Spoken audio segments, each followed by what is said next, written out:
Bahati siku zote ikiambatana na juhudi, mambo huenda vizuri kabisa.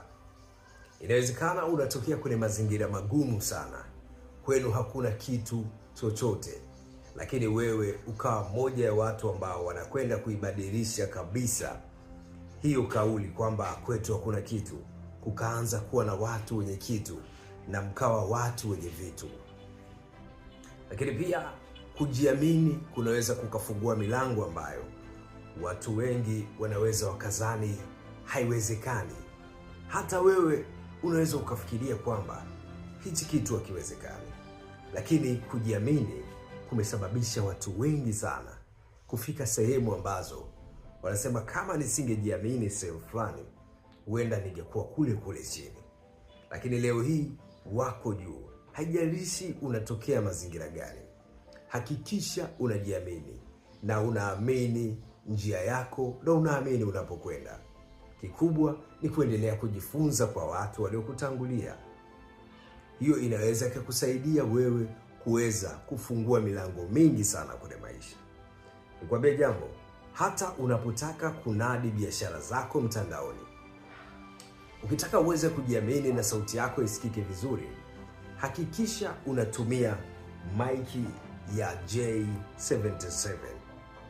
Maiki hizi hapa utazipata kwetu kwa gharama rafiki sana. Lakini pia ukitaka kushuti vitu vyako ukiwa umetulia uko mwenyewe, hakikisha unatumia stendi hizi hapa, selfie stick hii hapa, ambayo itakusaidia wewe kuweza kujishuti mwenyewe bila kushikiwa simu na mtu wala kumsumbua mtu. Kwa nini nakwambia hivyo? Watu wako bize, utashindwa kutengeneza content zako kwa sababu uko peke yako. So ukiwa na hii selfie stick ambayo ni ndefu kabisa, itakusaidia wewe kuweza kujishuti mwenyewe na simu yako. Lakini pia ukiwa na hiyo mic niliyokuambia, mbona ni mtelemko, mambo yataenda vizuri. Tujiamini ndio kitu ambacho tunajifunza kwa Isaya, lakini hiyo tunaweza tukaichukua tukaileta kwenye maisha ya biashara. Kujiamini kunafungua milango, kujiamini kunafungua njia nyingi sana kwenye maisha. So leo Kenya tunaenda kuchukua mtu mwingine.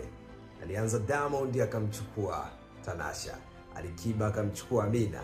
So sasa hivi Isaya anaenda kabisa kugusa kwenye ngome ya Kenya. Bana, sio kitu kirahisi na sio watu wote wanaweza.